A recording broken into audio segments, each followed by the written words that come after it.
What's up, Degenerate Nation? Welcome to the Big Bets on Campus podcast presented by DraftKings. This is the Week 12 college football betting preview. I'm Stuckey, and joining me, as always, my fellow BBOC co-host, Collin Wilson. Lot to get to today. Not the sexiest slate. A couple marquee games. A lot of teams on quit watch. We're kind of in the dog days. But there are winners to be found. It's the beauty of betting. By the way, if you use Twitter, make sure you check out @Playbook, the new betting bot from Action. Turn your screenshot into a bet slip. Just follow @Playbook on Twitter for more info. You can just reply to Playbook, create an automated bet slip for you. Tell it what you want. Super convenient. We'll also have a quick slip links in the video and podcast description where you can find and tail some of the bets we discussed in today's episode, or you can visit actionnetwork.com/betnow. And quick self-promo. I'm the new co-host of the Favorites podcast, which has returned with a new lineup. Episodes Tuesdays, Thursdays, Sundays with Kendra Middleton, myself, and Brandon Kravitz. Bets, stories, pretty fun, centered all around the NFL. And before we really dive in, I'll throw to myself for a quick word from DraftKings. The Big Bets on Campus podcast has teamed up with DraftKings Sportsbook, where new customers can bet $5 and get $300 back in bonus bets if your bet wins, and 3 months of NBA League Pass. If sports betting is not yet available in your state, don't worry. You can still join in on all the fun with DraftKings Daily Fantasy Sports and have a shot to win cash prizes. To get started, use promo code BBOC when signing up with DraftKings. Again, use code BBOC when signing up and bet $5 to get $300 back in bonus bets if your bet wins, plus 3 months of NBA League Pass. The crown is yours.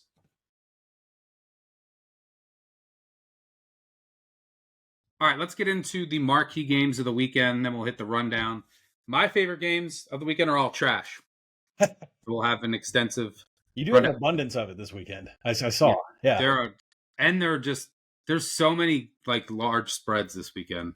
But we do have 3 games with massive college football playoff implications. Oh, by the way, I would be remiss if I didn't mention the Maction. I bet UMass, maybe my worst bet of all time. And sadly, they were so bad, they went over the total. Northern Illinois went over the total on their own. A team that averages 12 points per game. That was my first dance with UMass. I figured NIU just got their 7th loss going on the road. UMass looking for the first win. Thought they were going to be a little healthier, which they weren't. It was a disaster. That team is unbettable. Look, last year about the same time, I said I'm not talking about Kennesaw State anymore. And so the team you just mentioned, I'm not even mentioning them outside of my I had the under. And I just won't even mention their name the rest of the year. They're on probation for me from a content perspective. But what I couldn't take was watching Buffalo get close to the goal line and just start throwing the ball out for Central Michigan to pick up and run back. What'd that happen? They had 5 turnovers. 3 of them were like, here you go, take the ball.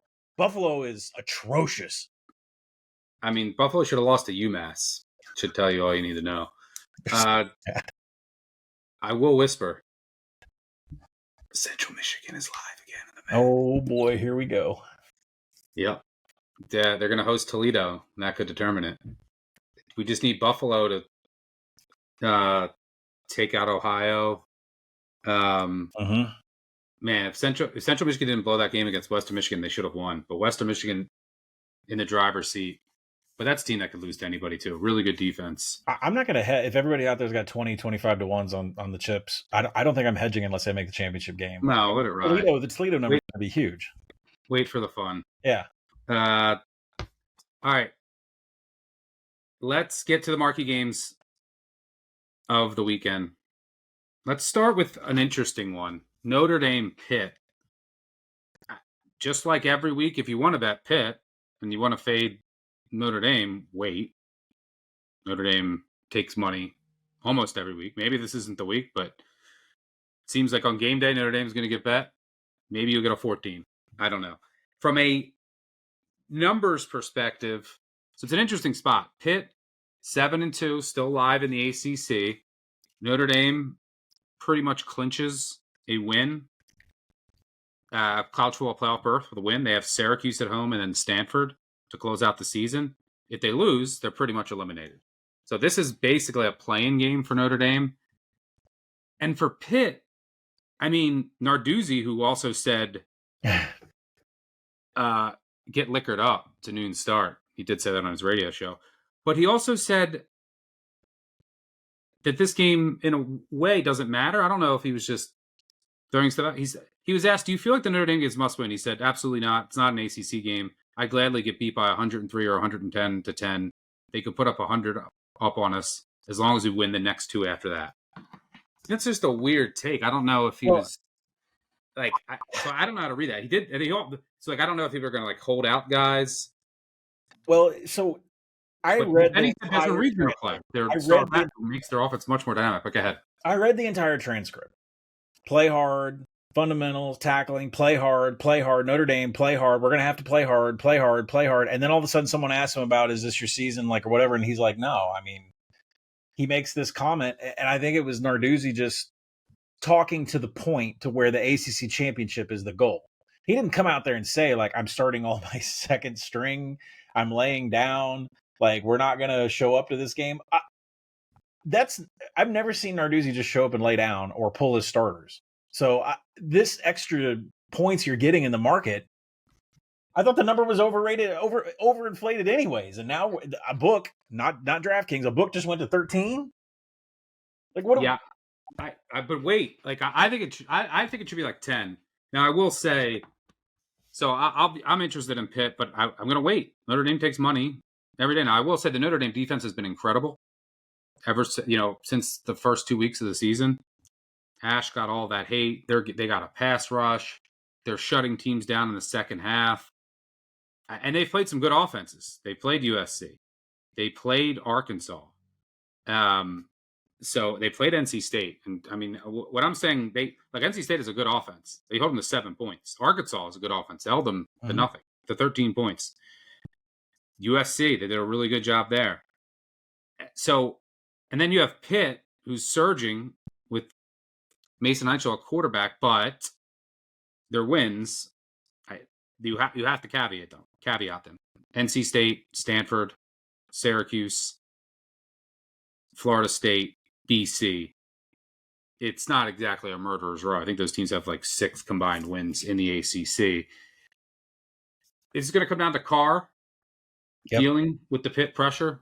Can he throw deep? That's how you beat this Pitt quarters coverage, aggressive defense. He's been really good this year. I've been super impressed with Carr, but I do think this number is a bit high. And getting Desmond Reed back is massive just for the entire offense, special teams. He's their most electric player, and it looks like he's going to be fully healthy. Pitt's also coming off of a bye, and they've been dealing with a lot of injuries. So on the number, I would look Pitt's way. But like I said, you might as well wait. Notre Dame money seems just never stops flowing in. What are you saying here? There's another problem for Pitt, too. I mean, on offense, like Mason Heichel is not being protected whatsoever. I mean, Pitt's offensive line is 94th in havoc allowed. Notre Dame's pass rush is 13th. So they're going to get pressure on him, and his turnover-worthy play rate with pressure is 6.3%. So I love it. That's troubling. We've cash, but, with pressure, it's a completely different quarterback. And Notre Dame, by the way, they don't mind allowing methodicals down the field. But they're 17th in defensive finishing drives. And, it's a bend, don't break right now. They're playing really well with their backs up against the wall. And I already hit a prop. I already put a prop on CJ Carr over his passing yards for this game. I just don't see Jadarian, and you weren't going to hear me say this very much, but Jadarian Price and Jeremiah Love are going straight into the teeth of exactly what Pitt defends the best. I mean, Randy Bates' defense is top 5 in the country in rush efficiency, line yards, stuff rate. The defensive edges, Isaiah Neal and Jimmy Scott, are just eat up outside zone, which is all that Notre Dame uses. So I don't think the running attack that for Notre Dame is going to be as great as we've seen, especially come on, Navy defenses, some of these defenses that you see Love and Price creating all these highlights against you. I don't think you're going to see it against Pitt. So when you are stopping, the Notre Dame, they played some good offenses, but on the same token, like NC State's defense is terrible. Arkansas's defense is terrible. Boise State's defense isn't anything to write home about. So, Notre Dame hasn't played a defense with juice since, Navy's defense is horrendous. Since it's been a while. A&M? Yeah. Yeah. Well, Pitt has, I don't know. Listen, I got a Pitt number because I make this game 6. Like, I know you said 10, but I made it 6. I hit the opener, and I didn't know Narduzzi's gone out there and given everybody a gift, in my opinion. But Don't bet against Notre Dame early. I thought I've told you no, this. I don't know. Well, I thought the number was bad. But anyways, I like Pitt. I don't, if we're wrong, we're wrong, and it's a spot where they just don't show up, which is not like a Narduzzi team at all. They usually don't show up for bad teams, and Narduzzi shows up for the best teams. That's his MO. Yep. Yeah, I think the value's a Pitt as well. Oklahoma. Let's talk about the pair of SEC games next, which they have massive implications in the SEC race, college football playoff race. Oklahoma at Alabama, Texas at Georgia, both in a similar price range, and have a lot of the same storylines. You have Oklahoma at Alabama. Oklahoma coming off a bye should enable them to get a little healthier. We'll see if R. Mason Thomas goes. That's pretty important. But Alabama is at home, and they have revenge from last year. I'm sure they've had this game circled. Oklahoma embarrassed them late in the season. And then you have Texas at Georgia. Texas coming off of a bye. Might get a little healthier across the board.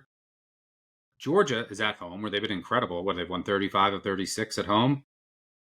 But Texas has the revenge here. Texas lost twice to Georgia last season. And Oklahoma and Texas, the two road teams that are catching around 6.5 points, are the more desperate teams. Georgia and Alabama don't need these games. Not to say that they're not going to try to win, but Oklahoma and Texas desperately need wins to keep their college football playoff hopes alive. Although, if Texas beats A&M and finishes 9-3, do you think they get in? I don't know if they'll take a 3-loss team. That's the problem. What's the rest Depends of what happens elsewhere, I guess. Yeah. I think the committee's going to stay. If you're asking me my opinion, I think the committee stays strong on not allowing 3-loss teams in if they can handle it. Yeah. It'll depend, because it looks like the ACC's one bid. The ACC might be 0 bids if Duke wins. Yeah. But then you'll get another group of 5 in there. Like you get JMU and South Florida. Big 12 looks like a 1 bid. Big 10 is looking more like 3. So, I mean, you could get 5 or 6 SEC. And if Notre Dame is out, you might get 6. But that's up to Pitt. So let's start. Where do you want to start? Oklahoma at Alabama or Texas at Georgia? I mean, I like Oklahoma a lot. I would agree. Yeah, I feel like Texas is pretty easy to handicap. So I'll start here with, and I'll throw it out to you. Like, Oklahoma has the ingredients to give Alabama problems because Alabama can't defend mobile quarterbacks. Lenore Sellers, Bo Prabula, Tommy Castellanos, those were the leading rushers, all had TDs, all gave Alabama problems, and it's just a thing for Kane Womack's defense. I think Oklahoma, and I don't have to talk about the defense. I mean, the defense is just crazy. I mean, 10th in creating contested catch. Ty Simpson, by the way, 21 of 35 in his last game against LSU. I understand they have a really good secondary, but that's not the accuracy that we've seen the entire year. Alabama won that game because they had 133 hidden yards. It was the special teams and the field position that helped them get that 11-point win, which was right where the spread was. I think Ty Simpson is going to have issues hitting windows. I think that OU defense is going to be all over him. And I think John Mateer, whose legs finally kicked up against Tennessee, 3 explosive runs, the most of any in the year. If his legs are in order, then that's what Alabama has issues with. Yeah, I don't think there's much separating these teams from a power rating standpoint. Now, I mentioned this when we took Oklahoma against Tennessee. I kind of propped up Oklahoma because I gave them a pass like Mateer when he was dealing with that injury. And he should be even healthier here. So I think that'll help his passing. And then if you look at Alabama, look, they've been great. They have a bunch of ranked wins, but they could have easily lost to Georgia. They could have easily lost to Missouri. South Carolina game arguably should have lost. Mm-hmm. So, they haven't been completely dominant, and there's issues on this team. They still can't run the ball. No. There are some holes in pass protection, which could rear their ugly head against Oklahoma. And especially because Oklahoma doesn't really have to worry about Alabama's rushing attack here. They can just tee off on passing downs. Yep. Simpson finally turned it over. That could be a key. And you mentioned the mobile quarterback issue. And don't sleep on the special teams advantage for Oklahoma. Yeah. Alabama been a little shaky there. Tate Sandell, like a cheat code. Now, I will say, and then like Venables coming off the bye, I expect him to have a good game plan. It will help if R. Mason Thomas plays. He is listed as questionable. He had that game-changing play against Tennessee. So we'll see if he's a go. But I expect Venables to have a really good game plan. I also expect Alabama to have a good early script. They've had this game circled. They're going to be up for it. The crowd's going to be hyped. We saw Tennessee look good early in that game until Oklahoma's defense settles down. So I had friends here this weekend. Was getting them out on Monday. I missed the 7 on Oklahoma. I saw you got it. I got it on, but was pissed that I didn't get it. So but now I both know that Alabama is elite in the first quarter, and no one beats unless your name is Vandy. So you're going to get the number back anyways. That's what I'm trying to decide. I might play it small pregame. Like I don't think there's anything separating the teams. I have them rated the same.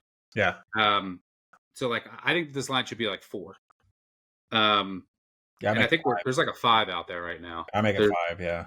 Oklahoma is taking some sharp money. And yeah, I mean, I think Oklahoma's defense can match up with this Alabama offense. And Oklahoma, you can run on Alabama. Oklahoma's found a little bit of a run game of late.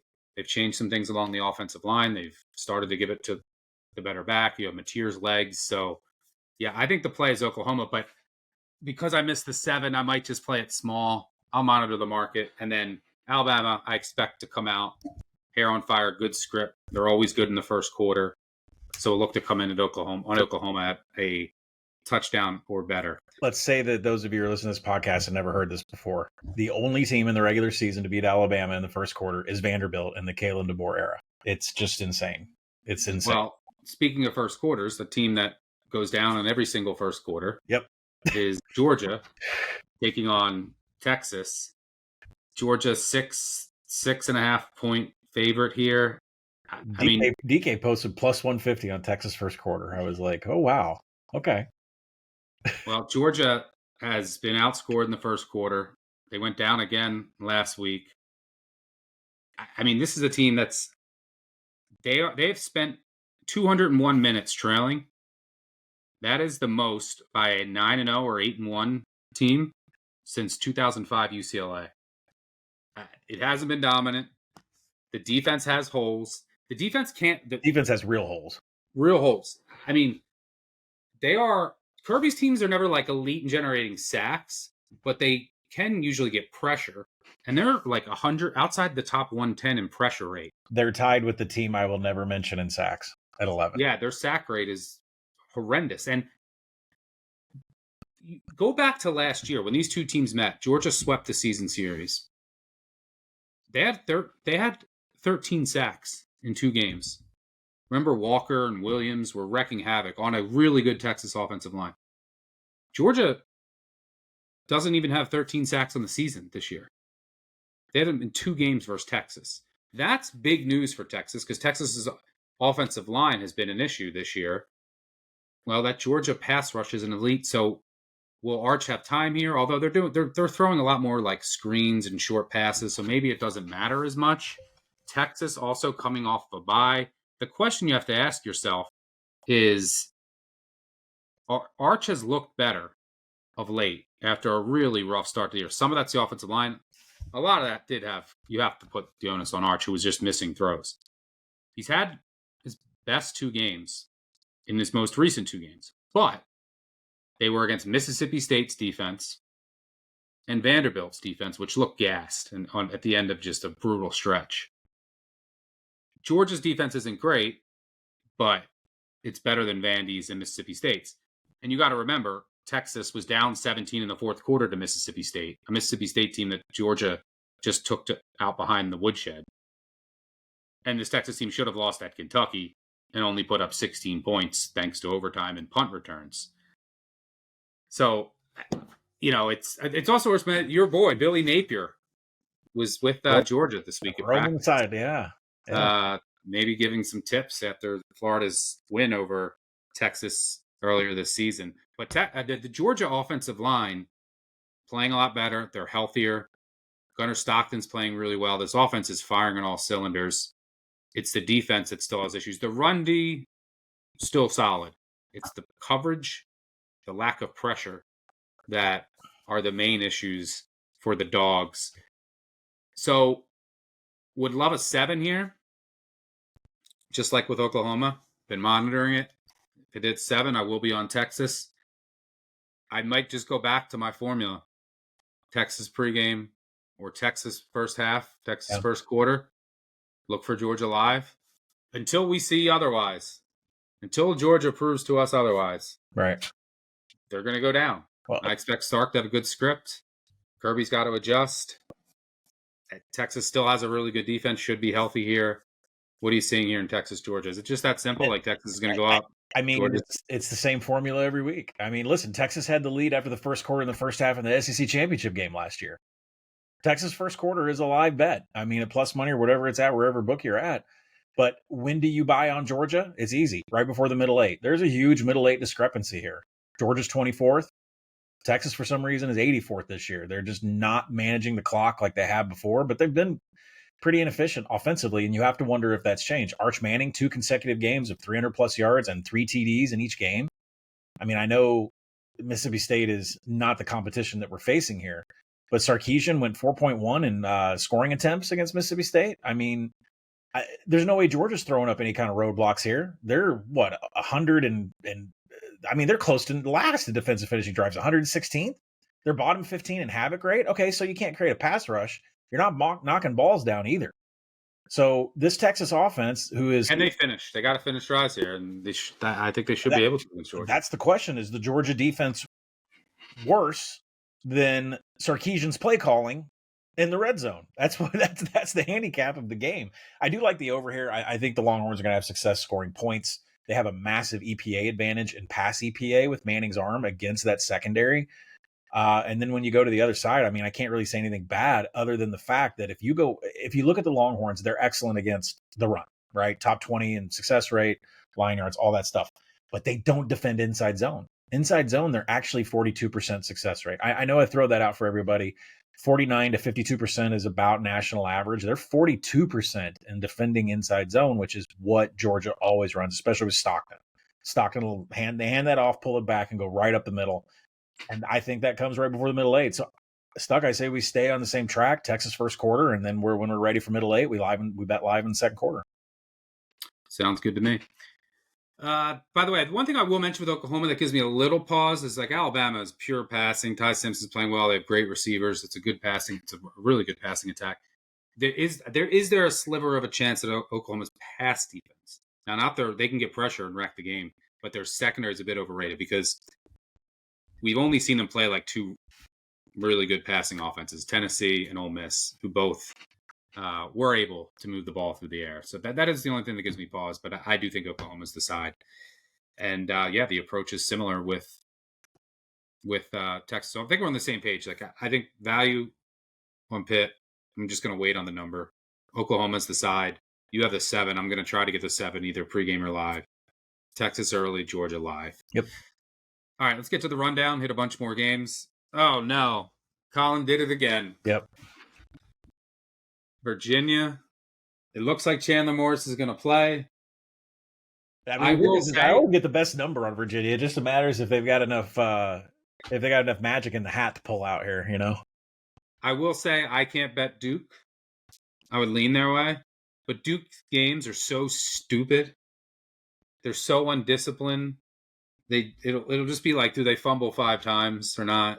Illinois. Their defense can't tackle. Yep. They can't cover. Their defense is 135th in defensive finishing drives. Yeah, I mean, it's stunning what happened to their defense from last year. Like, can you imagine if they had Mensa and last year's defense? Yeah.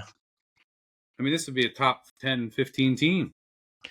The defense has fallen off a cliff. Like, they still have a pass rush.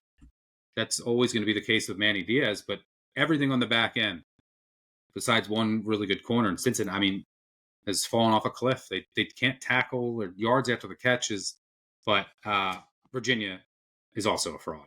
Yeah. Make your case for the Hoos. I mean, the Duke defense is turning to be one of the worst at everything, not just Power 4, but all of FBS football. The defensive finishing drives is next to last. Their pass efficiency and their EPA allowed by opponents is 125th or worse. Their coverage grading by PFF is 117th. And Virginia, rush explosives are in play here with Jamari Taylor and Harrison Whaley coming back. I mean, Whaley 4 yards after first contact. Combined, the two have 24 explosive runs. This is EPA that Duke has not been able to defend. I expect Virginia to be in scoring position all the time. And Darian Mensah was on a heater until UConn. He had 5 consecutive games without an interception. Then he had one. But, I mean, since week 4, 16 touchdowns, 2 interceptions. He's going to see cover 1 and quarters coming from the UVA secondary. Mensah is pretty explosive against both. I love the over here. I power rated Virginia lower. I like my Virginia number, but I think the over is the better bet here. And there are a lot of books out there. DraftKings just went to 59.5. There are other books out there below the key of 59. So shop wisely. Iowa at USC. Iowa off that heartbreaking loss, now traveling multiple time zones. They're actually fantastic after heartbreak. I went and looked up top 25 losses. Like, they blow people out. Well, I'd be surprised if they blow USC out. Right. But USC might have been a much better home team. 6.5 point favorite here. Like, is flirts with 7. I think people are interested in Iowa at 7. Total 48.5. We could have some weather here. There's supposed to be a lot of weather. Like, the end of the game is supposed to be heavy rain, which would help Iowa. This is a game I would have bet USC minus at 6.5 at home if they had their backs.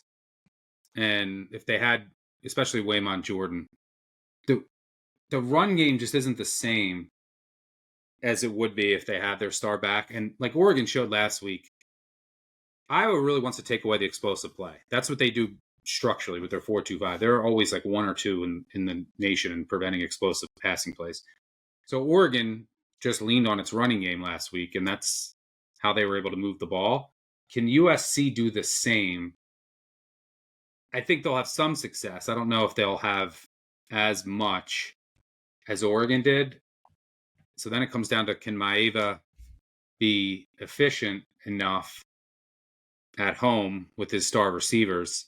But I do also think Iowa could have success on the ground here, because that's not USC's strong suit. That's obviously what Iowa wants to lean into. Do you have any take here? I leaned USC, but the number's getting fatter and fatter, and I don't know if I can do it. Gronowski and Moulton here, they're going to bring heavy outside zone with 12 personnel. And the problem is that USC's defense is 131st in defending rushing success rate defensively. But when you take in Iowa's personnel of being 12, USC's only faced that 11 times. Only 11 snaps have they faced outside zone with 12 personnel using 2 tight ends. And so I can't really gauge USC's defense if they're going to be able to stop this rushing attack. And there's just nothing in the line yard or stuff rate that says Iowa is not going to be creating quality drives and getting into scoring position. King Miller has been fantastic for USC in the absence of Waymon Jordan. I mean, over 250 yards and 2 TDs in the last 2 games. Forced 9 missed tackles. His season average 5.3 yards after first contact. I think he is the difference. If this becomes a heavy rain game, which it says it will be in the third, fourth quarter, and just rain in the first, second quarter, USC is going to have a ground attack. And King Miller has been excellent for them, especially yards after first contact. Counter and inside zone are the base concepts of USC, and Iowa does not defend inside zone well at all. So I do lean. You're a believer in Miller. I think there's one big factor that we're not looking at here is if this becomes a wet slop track and I have to make my tackles, huge advantage USC. And broken tackles allowed, determined by Sports Info Solutions, USC is 10th in broken tackles allowed. Iowa's 98th. So if this becomes just a mush field, I think it's actually USC's advantage. Iowa bringing the weather out west. Florida at Ole Miss. Interesting game. Ole Miss can pretty much lock up a college football playoff berth with a win. So this number, which was out at 16.5 at one point. Yeah. Which was way too high. Like I couldn't get to that number, and I was having an internal conversation with myself. Like, how much do I downgrade Florida for last week's effort and like the quit factor with the interim coach? And they just looked like they didn't want to be out there. It looked like Billy Gonzalez did not change his scheme, his plan, anything. And I mentioned not having Trey Wilson. It was a huge part of their game plan. He's out. Dallas Wilson is out. Now they did get Vernell Brown, Mizell back, but Lagway got benched. It looks like it's still his job. How long is the leash? Ole Miss has been a wagon on offense. Yep. The numbers come back down. I think just numbers guys hit it, saying like this number can't be this high. I mean, I make it 10. I thought it was way too high, but I still couldn't fire. Yeah, I mean, because like, where is Florida at mentally? You also have Ole Miss. This game is very tricky. This could be Lane Kiffin's next job. Yeah. Does he not want to clown them? But also, they have revenge for Florida, who knocked them out of the college football playoff last year. So many moving parts. I agree. I mean, this is, now that it went to 14, I can just tell myself, no. But over 14, like numbers-wise, I might have to bet Florida small. But I don't know where they're at mentally, so it might just be a pass. I mean, the thing you can't handicap is when is Florida just going to just combust, right? I mean, 4 turnovers against Kentucky, 2 against A&M, 5 against LSU. Like, I mean, it just hits your betting ticket like a train. You don't know when that's going to happen. Kentucky outgained Florida by 2.5 yards per play. Is this team done? Are they not responding? Did they bring the exact same script into Kentucky and Stoops just shut it down? Lagway's been terrible against man coverage, and Ole Miss uses that about 20% of the time. And you're right. It's numbers guys that hit that 17 and that 16.5 and knocked it back down to 14. Is it inflated? It is. But I think there is real quit chance with Florida. Yeah. TCU at BYU. BYU exposed last week. I mean, this is a team that should have lost a couple other times earlier this year. Have you bet TCU yet? No, I was going to, but kept getting hit. I was too, and it just kept going down. You want to put it on 3.5? Yeah, you want to put it on the agree board? I like it. TCU? I make it BYU minus 1.5, and I do like TCU a lot in this game. Yeah, let's put it on the board. We need some agrees.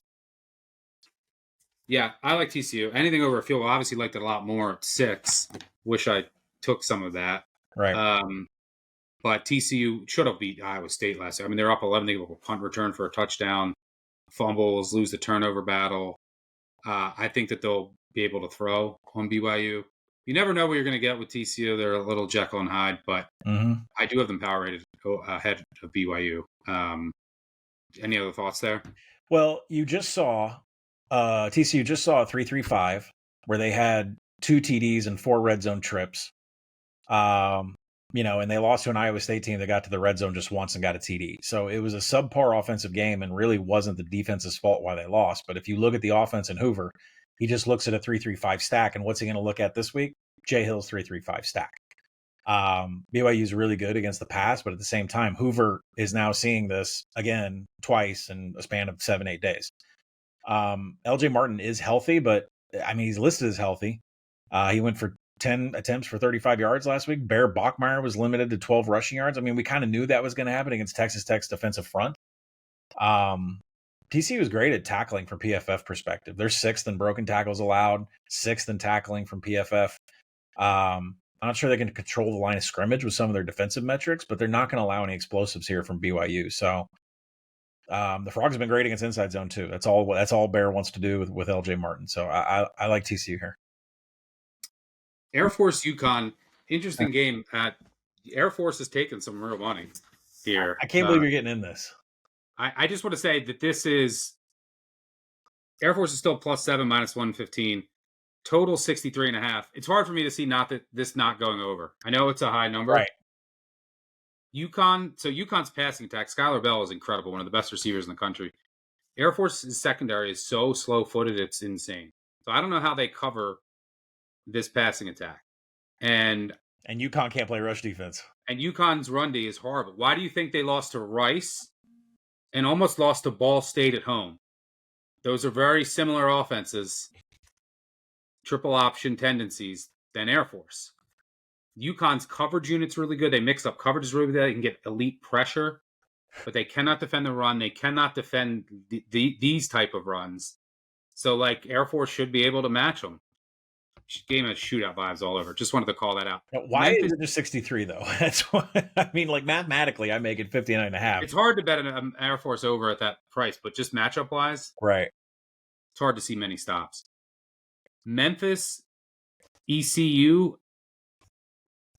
I kind of lead ECU here at -3, even though my numbers don't like it. Like I can't get above 3 to where I would be like I want to play it. But yeah, I think the Memphis pass defense is extremely vulnerable. Their run defense has been good. They can get pressure, but what does ECU want to do? They just shotgun throw it all over the field, get rid of the ball quick. I think they're going to be able to move the ball at will. I think also they can get pressure on Brendan Lewis, create enough negative plays to kill the Memphis drives. And I'm not sure Lewis is 100% healthy from a movement perspective, which really does hurt their offense. We saw that against Tulane. What did he finish with? Like -50 total yards, including sacks. So that's a huge game. Not enough people. ECU is flying under the radar. They're playing really well. They're still live in the American. I think they get it done at home. Do you have any feel?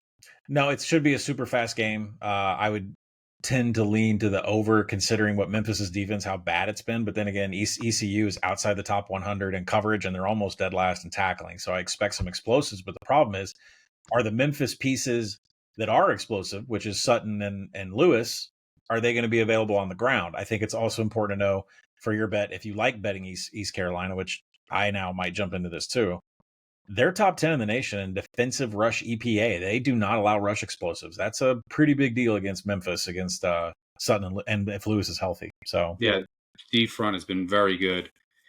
I would be remiss if I didn't mention Kennesaw, Jack State, battle for first place in Conference USA. I think you got to look at the points there with Jacksonville State. I think they've been a bit of a fraud. I mean, both of these teams have it's the Conference USA. But Kennesaw, you can run on Kennesaw. And especially after some of the injuries they've had. And that's all Jack State is. I mean, they got a running quarterback. They got Cam Cook, who's been one of the best running backs in the country, the TCU transfer. I think this line's a little disrespectful to Jacksonville State, even though they've been a bit fraudulent. We talked about that last week. I would look at taking the points with the home dog. Yeah, and Kennesaw is ultra reliant on pass explosives. Like they're horrific in quality drives and finishing drives, but they do love their pass explosives, which should play out here. Yeah, and I think Jacksonville State has been better against the pass and the run. They're well schemed on that side of the ball. Should be a close game, but I think taking the points makes sense. QB situations worth monitoring. What do you got? We mentioned Chandler Morris. Navy is a big one with Horvath. I assume he's going to play. Huge game for USF and their playoff chances, their American chances. They're laying 10.5 on the road. If Horvath's in, I would lean taking the points there. Although, like, the Navy defense is terrible. They can't defend quarterback run either. Their secondary is going to get toasted. But and South Florida's run defensive metrics are good. Like, if you look at stuff rate, yards before contact. But with Horvath in there, South Florida can struggle against mobile quarterbacks. I don't know. I think that they would keep that close, just vibes-wise. But I don't know Horvath's status. But huge game. I'd make it 10 with him. So the market's telling me he's playing. I would assume he's playing. He was upgraded to probable today. Did you know that? Or last night? Yeah. Okay. I would assume he's playing. Let me see. Is there any other quarterback injuries I wanted to mention before we get to some trash? Cameron Brown is questionable. Oh, Mississippi State at Missouri. Like, there's a chance they go to the backup over Shapen, who's a little banged up. Mississippi State's really banged up, and they're kind of reeling. Can I trust Missouri to lay 7 with what I saw from the quarterback last week? I don't know, but I think they're probably the right side. I think that's it. I'll have some quarterback news in my trash. So, by the way, before we get to some trash, the Action Network app, if you're new here and you do not have it, you're missing out on the full BBOC betting experience. Right now, get $20 off an annual subscription of Action Pro Access and never miss a bet from myself, Colin, Duck, the whole squad. Just go to actionnetwork.com/pro and use promo code BBOC20. All right, it's time for some trash. All right, trash, 38 and 31 all time, 55.1%. It's been just a slog this year, so hopefully we can get hot to close the year. By the way, in the agrees, 56, 38, and 1 all time, 59.6%. We only got one on the board so far in TCU. let's get to the trash. Let's go head-to-head right off the bat. Give me Sparty. Yeah, that's not happening. I'll have to go head-to-head? Yeah, absolutely. I'll go head-to-head with you. All right. Penn State's one of the best spots of the season. So I don't think Penn State gets off the bus. This is similar to Florida. We saw Florida interim coach, full out max effort against Georgia. Next week, go on the road. Season's over. Go on the road to Kentucky and lay down. Now you have a Penn State team. Season's over. Max effort against Indiana. Lose at the last minute. By the way, that was after Ohio State and Iowa. Now you're going to Michigan State. No, I don't think they get off the bus. Yeah. And it's not like this team has been great all year. There's a team that lost to Northwestern, to UCLA. And Michigan State coming off a bye on top of that. Still have a chance to get the bowl eligibility, which matters for them, not Penn State.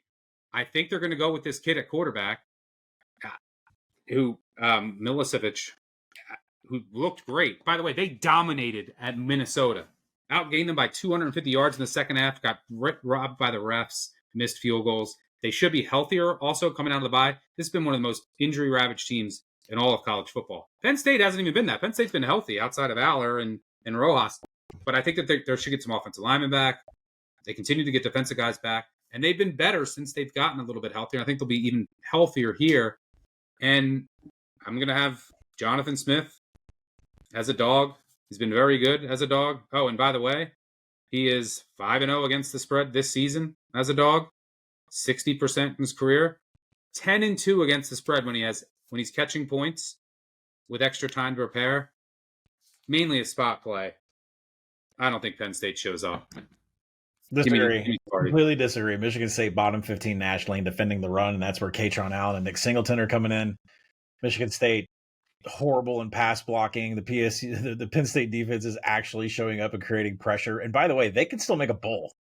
They're 3-6. You think they care about making the worst bowl in the country? This Penn State team wants to win the national title. Some of these kids weren't playing for Franklin. Quarterback. The interim coach bump is now gone. It was an all-out Super Bowl effort. If they show up off the bat, I'll be impressed. But Smith will have a good script, get a lead. Penn State lays down. Give me Sparty. We're going head-to-head there. All right, here's the scary one. You got it. This is really, really scary. We're fading the best against the spread team in the country. We're going UCF plus 24. I don't even know who's playing quarterback for UCF. They've had some injuries there. They've had some injuries elsewhere, defense and offense. The main handicap here, although Jacob Rodriguez might not play for Texas Tech, that'd be big. Also one of their better defensive linemen. The handicap here is UCF. Their defense has been really good this year. I have to give credit to Alex Grinch. And, they don't give up explosives. You can run on them a bit, but Texas Tech isn't really running the ball well or efficiently lately, pretty much for the whole season. But this is more about the spot. I mean, Texas Tech off the BYU win. And historically, just if you look at that spot, so if you look at top 10 teams coming off of a top 10 win, I talk about this all the time. The following week is a large favorite, more than 3 touchdowns. 39, 63, and 1 against the spread, 38%, including 27 and 52 against the spread, 34%. Talk about it all the time. You think that a lot of times after these big games, when they're big favorites, usually come out lethargic. You're like, and after a big win, top 10 win, usually you're getting close to the peak of the market. You might get some value fading that team. So number one, from a numbers perspective, I do show value on UCF catching 24. Number two, Baron Morton is not healthy. And you could see that last week. He was limping around. And he's not going to practice much this week. He's going to be in a boot. Texas Tech got their win over BYU. Now it's all eyes, all their focus has to be on Big 12 championship, college football playoff, keeping Morton healthy because their backup's hurt. So what does that mean? Well, Morton's not going to scramble. And that's important because UCF struggles with mobile quarterbacks. They might pull him earlier. They might not throw as much. They might just go more run heavy here. So I think that this is all sets up for like a sleepy Tech spot. Morton doesn't do much. Going into a bye, they desperately need it for health. Yeah. Yeah. The Tech defense is elite, But mobile quarterbacks have given them some issues. Teams can hit a couple rush explosives. That's all UCF might need. And then you might have garbage time. Yeah. I mean, you got to remember. So can they get to 14? That's all it might take. I think so. I think Texas Tech has bigger fish to fry. And like, you got to remember UCF now. The performance that worries me is when they got blown out at Baylor. But that closed 3. Like at Baylor. Tech is in a different class than Baylor, but they're not 21 points better than Baylor. I think this line's too high and it's a terrible spot. Give me the Knights. I mean, you're right, but I'm not joining you. I mean, it's the spot. The number's a little bit too high, but I mean, the thing is if they win this game comfortably, take everybody out for the second half, and then maybe UCF gets a cover. I mean, you can tank the West Virginia game to end the season. You don't even have to show up. So I feel like there would be more incentive to start off hot and blow this game out and then sit the second half and then tank the West Virginia game, put nothing on tape, potentially lose the game because you're going to the Big 12 championship the following week. So I'm not touching this one. Yeah, but I mean, the UCF defense is feisty, man. I mean, like, they've been good for most of the year, and Morton's not healthy. So I don't know if they want to risk like blowing it open and like I think they're going to run it a bunch. We need Jacoby Brown or Davy Belfort or Taven Jackson to score. Yeah, they just got to run around. They're not going to have time to throw. I'll tell you that. All right, let's go. Let's go to the night slate. Give me. Actually, no. Let's go to let's go 6:00 Eastern. Georgia Southern against Coastal Carolina. It's up. The jig is up with Coastal. I'm sorry. I mean, this line should be over 3. I know Calabrese's on the group of 5 is on Coastal money line. Completely disagree. By the way, make sure you check out Duck and Calabrese group of 5 guys. That episode's already out. But we have to look. Coastal Carolina has been much better since going to Collier, their 4th-string quarterback. But can we look at their 5 FBS wins on the year? South Alabama, they were outgained 420 to 294. UL Monroe, they outgained them by 50 yards. App State, dead even. Marshall, outgained. Georgia State, dead even. Those teams have a 14-31 record, 31%. None of them are probably going to bowls. Mm-hmm. And they've been outgained in those 5 contests, and they've won them all. And can we talk about turnover luck and 4th downs? In those 5 victories over Clowns, +9 turnover margin, opponents 7 of 18 on 4th downs. I get the offense has been better. They still can't throw the ball. The defense wants to take away explosives. I love their defensive coordinator. Georgia Southern doesn't want to hit explosives. It's dink, it's dunk, it's dink, it's dunk, it's dink, it's dunk. Mm-hmm. And the Georgia Southern defense is horrendous. I'll give you that. But I trust the Georgia Southern offense more at home. This is a good buy low spot. A couple extra days to prepare as well for Georgia Southern. Yeah. It's time to fade Coastal. Coastal Carolina, 119th in broken tackles allowed. I think you mentioned the strength, like who Coastal has played. Strength of schedule is a huge difference here. Georgia Southern 75th to Coastal's 116th. And when you factor in the fact that Georgia Southern has much better offensive splits here, I make this game 3.5. So yeah, I think it should be above 3. Yeah. So I might jump on Georgia Southern myself at 2.5. It's juiced right now. On the board? Yeah, let's put it on the board. Get after their asses. We look for a cheap money. Yeah, it's us versus G5 guys. Let's do it. -145. It's a little bit too juicy on the money line. So yeah, let's go -2.5. Yeah, I think Coastal should be without their starting center again, and their best linebacker. I think is going to be out as well. And Georgia Southern, they, like you said, played the more difficult schedule. It's only home loss. Came by 3 points to Southern Miss. Extra days to prepare. I like it. And Sunbelt teams at home, historically horrendous. The worst by any league. It's like 44% against the spread over 30 years. -13% RI. Georgia Southern's an exception. They've been good at home against the spread since transitioning. Let's stay in the Sunbelt. You might disagree with this one. We're going Texas State. The market says you're right. It's pounding against Southern Miss. I'm in trouble. So, I mean, look, this is your luck matchup of the day. you can look at these teams' records and you're like, whoa, what is this line doing? Well, Southern Miss is 5-0 in the division in first place. Texas State is 0-5. So Southern Miss is free money, right? Texas State also has suspensions. They got in a brawl last week. It's a couple defenders. That's really the only two that are impactful. I don't even think it matters. The Texas State defense is horrendous. Like, how much worse can they get?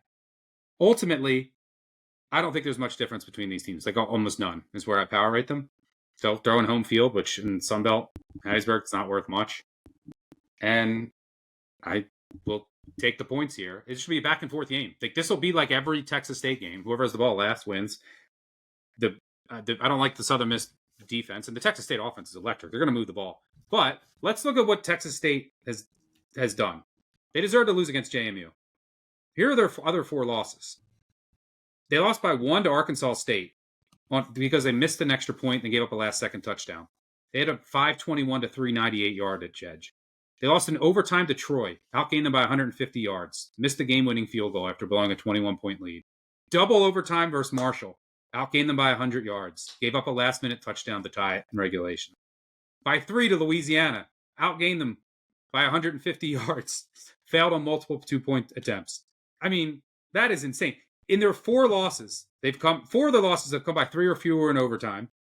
They've outgained those 4 teams by nearly 500 yards and lost them all. That is incredible. They've also been unlucky in a number of high variance categories. But, I mean, look, they're 15th national in yards per play. Their offense is going to move the ball here. The defense stinks. I get it. But, I mean, you look at like adjusted EPA per play, adjusted net yards per play. These teams are basically equal. And Texas State has played the more difficult schedule. And then you look at Southern Miss. I mean, they were outgained by 100 against App State. A dead even game in a 3-point win against Georgia Southern. A dead even statistical game against Louisiana. They crushed a decimated ULM team. And then they beat Arkansas State last week by 6. They got 6 turnovers in a pretty even statistical game. So what does all that mean? If you take their 5 Sun Belt games, the 5-0 team, they've outgained their opponents by 165 yards. If you take Texas State's 5 Sun Belt games, they've lost all 5. Even if you include JMU, they've outgained their opponents by 320 yards. Why Southern Miss keep winning? Turnovers. They have 18 takeaways. Why did Texas State keep losing? Turnovers. 18 takeaways plus. But even with that, and yeah, I mean, Texas State has a -7 turnover margin. They still lose every game by 1 or 3. Right. So, yeah, I'm taking the points here. I do think that they'll show up. I don't think there's any quit. And if they win this game, they will go bowling. Their last 2 games are against Clowns. So I think they'll show up here. I think it's going to be a close game. Like, this is like a last team with the ball wins. I mean, I might bet Texas State. I'm undecided, but I will say this about our Southern Miss futures. They don't need this game. If they fall to 1 loss in the standings, that's fine. They'll be tied. Yeah, they beat Ark State. They beat Ark State, so they can actually lose to South Alabama next week. Also, they can lose the next 2 games, be 4-2 in the Sun Belt West, beat Troy, and still make the championship game. They can tank the next 2 games before they play Troy. So the hedge spot for our 40-1 tickets is against Troy. It's not in this spot. Now, just for betting purposes alone, this game in a silo makes complete sense that turnover regression happens at some point, and that Southern Miss might not care about this game, and Texas State is due and hungry for a bowl. So I completely agree. I don't know if I'm going to jump on it or not. Also, Braxton got banged up last week. Yeah. Wasn't the same after he came back in. Just didn't look right. So, worth noting. All right, let's go UNC against Wake. Wake, I mean, Wake's my favorite team. Whether I fade them or bet them each and every week. This is a fade week. I mean, this total's 39. Not enough people are talking about the North Carolina defense. Maybe we shouldn't be surprised that Belichick's figured it out. I mean, this defense. I mean, let's just look at the Virginia game. Virginia just outgained Wake Forest 327 to 203, but had a -3 turnover margin, lost their quarterback, gave up a punt return for a touchdown. North Carolina outgained Virginia with a healthy Morris 353 to 259 in a 1-point overtime loss. Came up an inch short. By the way, they fumbled at the goal line in that game. They fumbled at the goal line against Cal. They should be on a 4-game winning streak. And Wake, well, they probably arguably should have lost to Virginia. Should have been like a coin flip game. They had a 52-yarder against SMU. a couple bounces. This is a 4-win Wake team taking on a 6-win UNC team. And the state of this UNC defense, I don't think there's much difference between these teams. In a game where I don't know who's going to score and how. UNC, you can't run on them right now. Wake Forest can't throw it.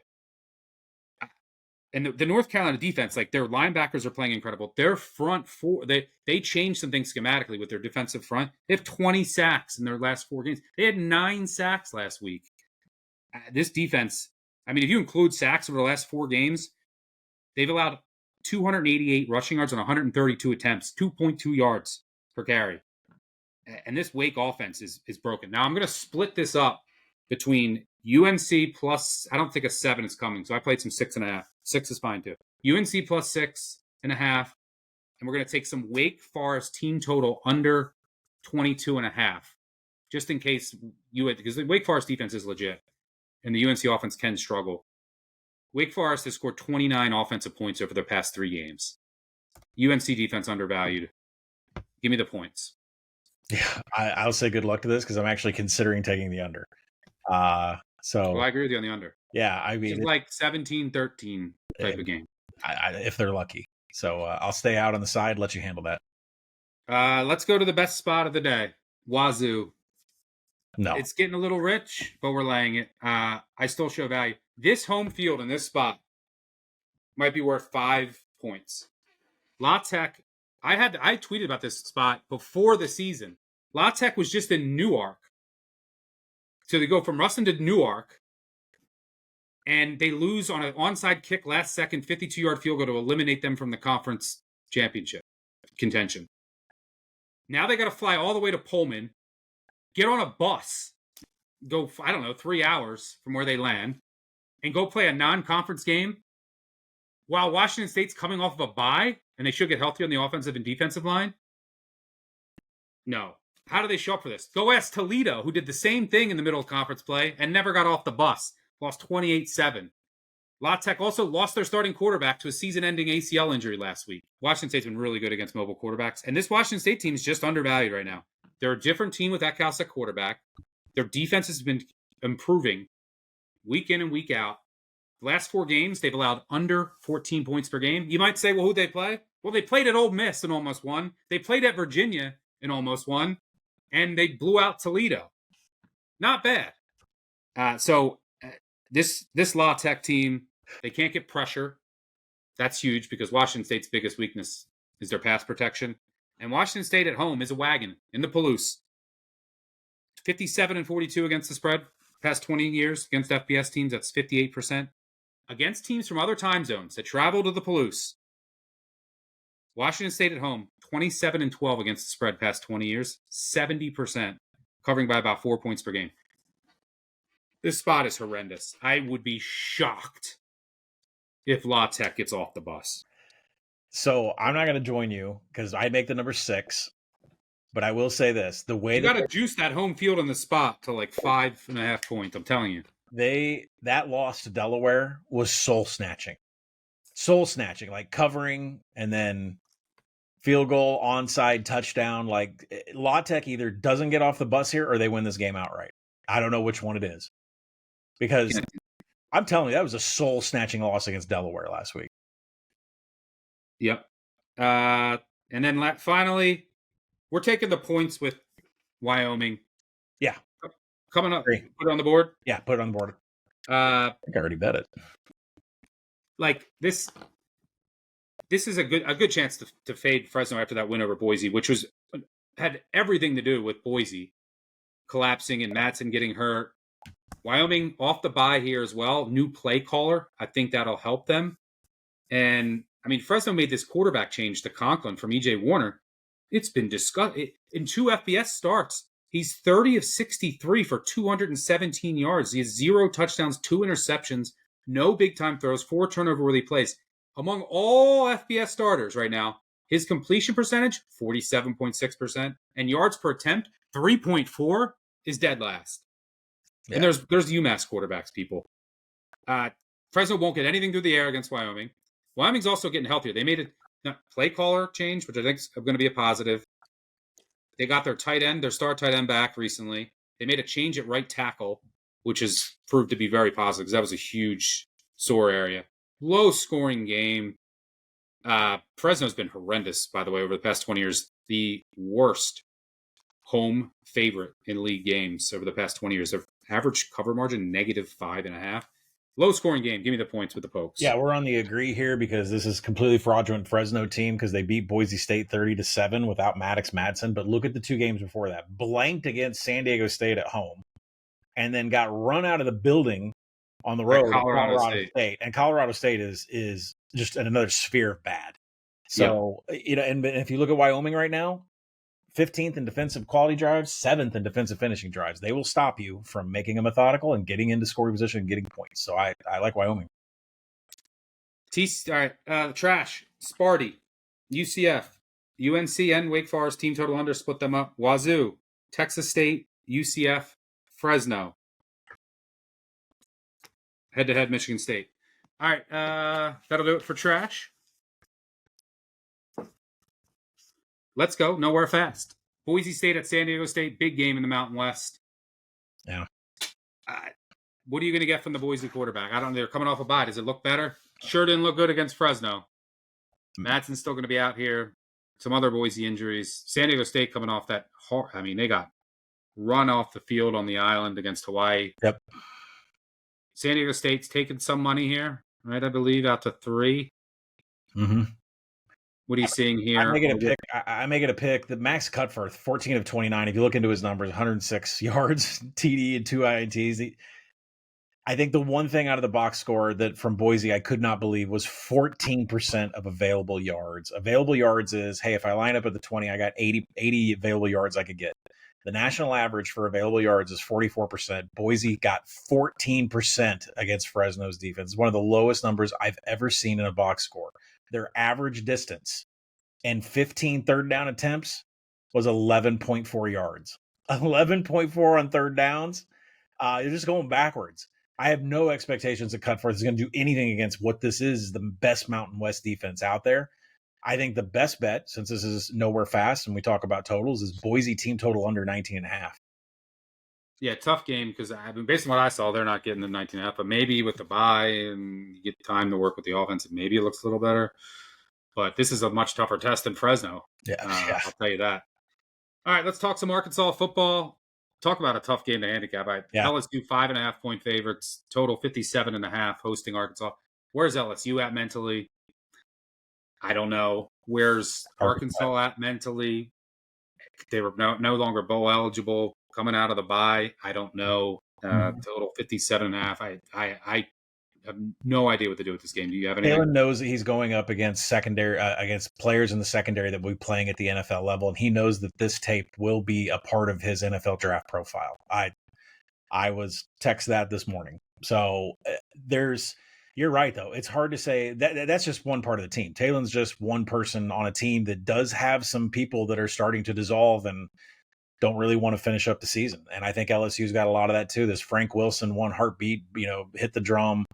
Neither quarterback, Van Buren or Nussmeier, had a touchdown drive last week.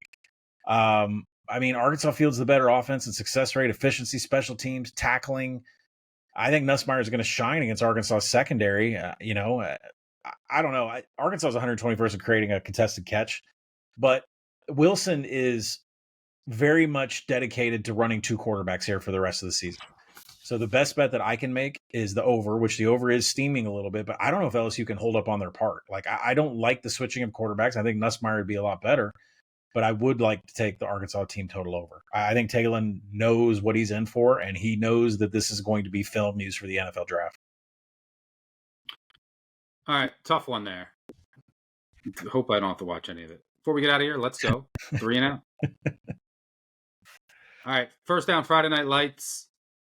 The Clemson at Louisville. Clemson has taken a little bit of money here. Yeah, for me, I said it. Louisville is not the same team without Isaac Brown at running back. Yep. Miller Moss does not look good and can't carry the offense on his own, especially with some of the issues in pass protection. That could be an issue against Clemson. What Clemson team are you getting here? I don't know. I think there is real sharp money on I know of some real sharp money on Clemson. So yeah, that is the sharp side. But at current price, I'd lean Louisville. Minnesota at Oregon. Minnesota is horrendous. They should have they're 6-3. They should be 3-6. I mean, they got outplayed by Purdue at home. They got dominated by Michigan State at home. Somehow won both those games. I mean, you look when they went to Iowa, they lost 41-3. Dominated the line of scrimmage. They played. Who else did they play that blew them out? Ohio State, 42-3. Dominated the line of scrimmage. I think that similar thing happens here. But is Oregon healthy? I don't know. It looks like they're going to get the right tackle back, Harkey. I don't know if Sadiq, Bryant, and Moore are going to play. If Oregon's healthy here, I'm laying it. I think they win and they might anyway. But I think they win 38-3. I feel like they could use a get healthy game after winning 18-16. They could want to win in their own way and get a little bit confidence restored. But the problem is the number for me is way too high. I mean, I was at the opener of 22, but the 25 is a little bit much. I have no faith in Minnesota whatsoever. No. And Darius Taylor, he's questionable too. That would make the difference for me. That would make all the difference because what's Oregon's knack? It's the defensive interior against the rush. Yeah, injury watch, but I would lean Oregon. This Minnesota team is pretty fraudulent. Favorite overdog? Let's go to second down. Favorite. I already said mine. Let's go Wazoo. Just the spot. I don't know how La Tech gets off the bus. Yeah, I'm sticking with Penn State. I mean, I make this game 10.5. And I'm telling you, Allen and Singleton against Michigan State's bottom 15 defending the run. It's gonna cook. I'm telling you. Penn State can make a bowl. Some of those kids on that team care. Not the ones going to the NFL. They'll opt out.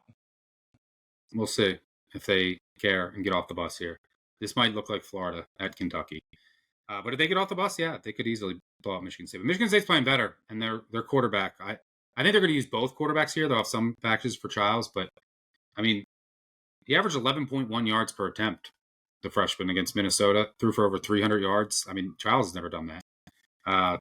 Childs has 800 career pressures on him, so... Yeah. Third down, Underdog Moneyline Parlay. I'm going to go with UNC. Yep. Defensive battle, low-scoring game, points at a premium. Makes a lot of sense. Give me the heels. I'm going to go Oklahoma, Boomer Sooner. Mateer has the goods to give the Alabama defense problems, and Alabama defense that continually struggles with mobile quarterbacks. Mateer, 3 explosive runs against Tennessee. I think he's got his legs back under him from what we saw at Washington State, and I think that they can make Alabama pay. Should we put Oklahoma on the agree? I'm there. The issue is you and I both know that Alabama scripts first quarter perfectly, and then we get the live number. But we could put 6 out there if you want. I don't think it'll be there at kick. I think it's going to take some money. All right, we'll put it on. Let's have some fun.